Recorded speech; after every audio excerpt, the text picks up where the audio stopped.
திருத்தந்தை பிரான்சிஸ் தனது 88வது வயதில் காலமானார் என்று வத்திகான் கெமர்லெங்கோவின் கார்டினல் கெவின் ஃபெரல் இன்று திங்களன்று அறிவித்தார்.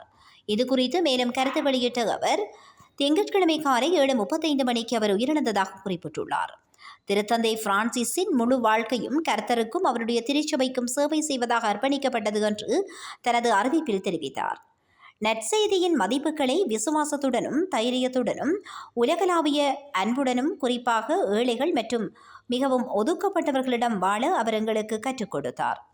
கர்த்தராகிய இயேசுவின் உண்மையான சீடராக அவரது முன்மாதிரிக்கு மிகுந்த நன்றியுடன் திருத்தந்தை பிரான்சிஸின் ஆன்மாவை ஒருவருமான கடவுளின் எல்லையற்ற இரக்கமுள்ள அன்பிற்கு நாங்கள் சமர்ப்பிக்கின்றோம் என்று ஃபெரல் மேலும் தெரிவித்துள்ளார்.